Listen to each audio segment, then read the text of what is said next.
Assalamualaikum warahmatullahi wabarakatuh. Di sini saya akan mempresentasikan hasil PPT buatan saya untuk memenuhi tugas mata kuliah Sitohistoteknologi dengan judul Hematoksilin Eosin Staining atau pewarnaan hematoksilin eosin. Sebelumnya, perkenalkan, nama saya Pradita Halifan dari kelas D3 TLM Reguler B dengan NIM P1337434122049.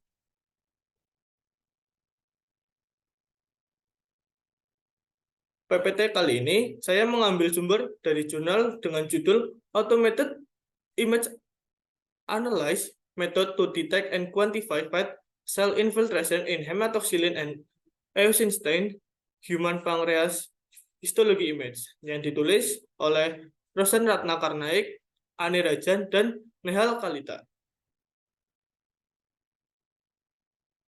Dari jurnal yang saya ambil memiliki abstrak, yaitu pemeriksaan selularitas jaringan, yaitu jaringan pankreas menggunakan adiposaf dan fatwen.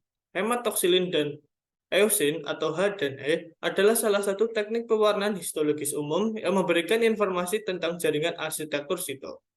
Dengan menggunakan gambar histologis, didapatkan sebuah persimpangan over union 0,797 hingga 0,962 dan 0,675 hingga 0,937 untuk analisis manual versus fatwen pankreas dan hati. Pengertian hematoksilin eosin. Jadi, hematoksilin dan eosin adalah metode pewarnaan yang banyak digunakan dalam pewarnaan jaringan histologi, sehingga diperlukan dalam diagnosa medis dan penelitian. Hematoksilin adalah bahan pewarna yang sering digunakan pada pewarnaan histoteknik. Ia merupakan ekstrak dari pohon yang diberi nama Lockwood tree. Tahapan pewarnaan hematoksilin.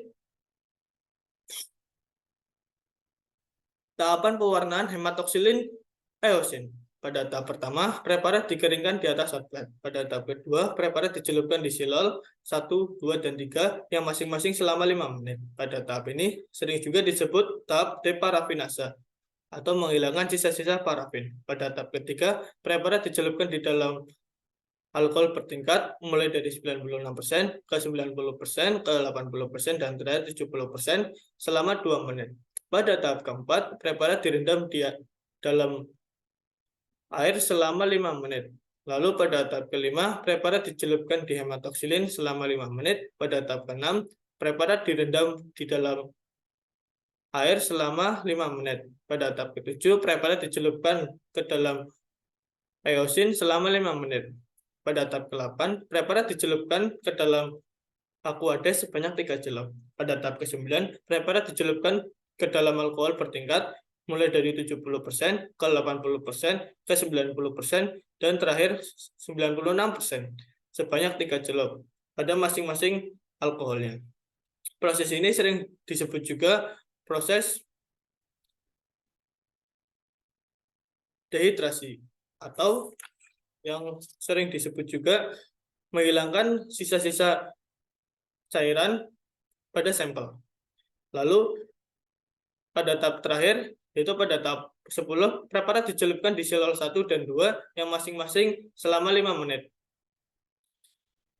Pada tahap ini sering juga disebut clearing atau melepas alkohol dan memberikan warna bening pada preparat. Result atau hasil.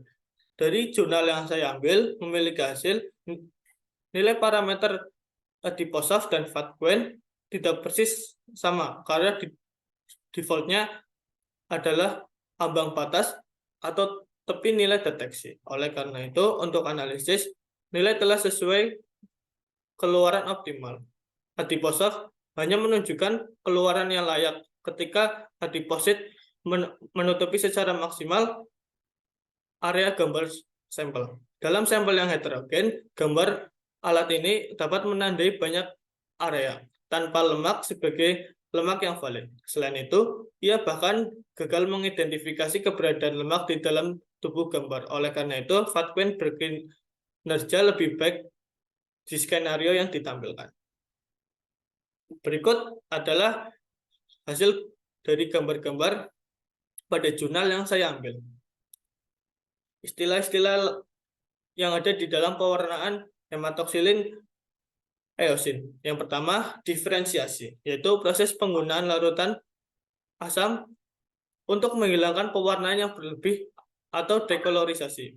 Yang kedua, bluing, diperlukan untuk mengubah pewarnaan inti dari ungu kemerahan menjadi biru atau ungu jernih. Yang terakhir, ada mounting, atau memberi warna cerah serta sebagai pelindung dan pengawet jaringan dari dari mikroba dan bakteri.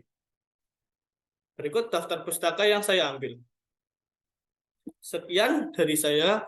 Apabila ada salah-salah kata, mohon dimaafkan. Wassalamualaikum warahmatullahi wabarakatuh.